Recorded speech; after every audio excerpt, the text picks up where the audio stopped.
Hi, this week in Energy News, Beyond Emissions YouTube channel. Please like this video and subscribe. Hit that reminder bell in the corner so that you can be a part of the ongoing conversation of what it's going to be like to live in a world beyond emissions. Okay, this week for our Energy News. Excited. Actually, it's also a promo or a sneak peek tomorrow. New technology, not so new, thousands of years old, but talk about reinventing the wheel. Dr. James Clergen going to be on Beyond Emissions podcast tomorrow as our special guest. And of course, the subject of today's Beyond Emissions Energy News. The big news is Flywheel energy storage. It is a big player to come in the world of energy storage and our mission to get to a world that is beyond emissions. Okay, first of all, Flywheel energy storage. We've known about it for thousands of years.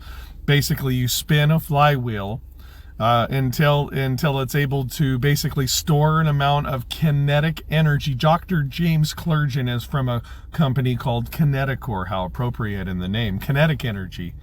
And as that energy is flowing round and round and round in the flywheel, it's basically being stored there and is able to release energy or kinetic energy in the past, but now electrical energy as it discharges and slows down.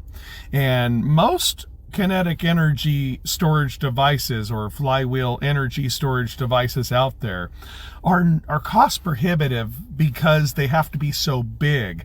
The mass of these kinetic energy storage, flywheel energy storage devices, most on the market, has to be so large in order for the flywheel to spin enough in order to deliver the right amount of energy.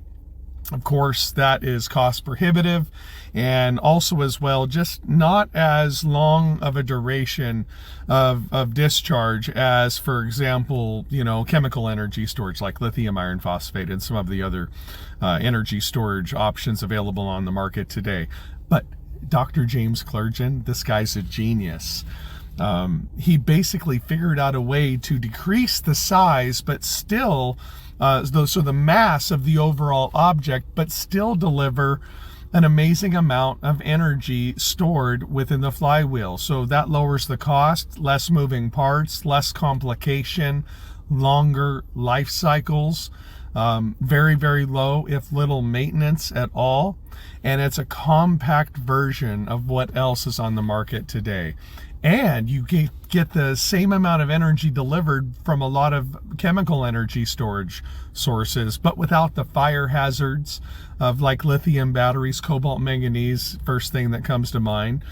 Speaking of chemical energy storage, it relies on mining many times for, say, lithium in unstable countries, let's just say.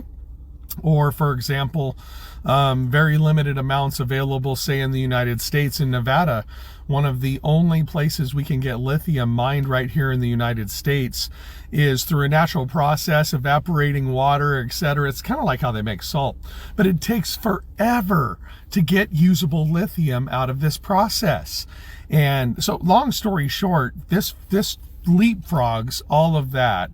And it's completely recyclable, made of metals that are very common and easy to mine and very available, last a very, very long time, well over 30 plus years of life expectancy. And that's not because it's not working anymore. That's mainly the electronics might need to be replaced. In other words, it's repairable. So the solution of KINETICORE's flywheel energy storage is long term. It's safe. And it's non-chemical, so you're not going to have any fires or anything like that. So excited to have Dr. James Clergen on the program tomorrow for Beyond Emissions podcast. And of course, KINETICORE's flywheel energy storage, the subject of today's Beyond Emissions Energy News. Thanks so much for joining us. If you'd like to be a part of the conversation, just put your comment there in the comment section. Like our videos, subscribe, and hit that reminder bell in the corner so that you can be a part of the ongoing conversation. Again, KINETICORE on the program discussing flywheel energy storage tomorrow for the Beyond Beyond Emissions podcast, definitely hit that reminder bell so you could be a part of the conversation, the ongoing conversation of what is it going to be like to live in a world that is beyond emissions, and also how are we going to get there. Beyond Emissions podcast and Beyond Emissions Energy News right here at your Beyond Emissions YouTube channel. Make sure you like this and subscribe. Have a great day.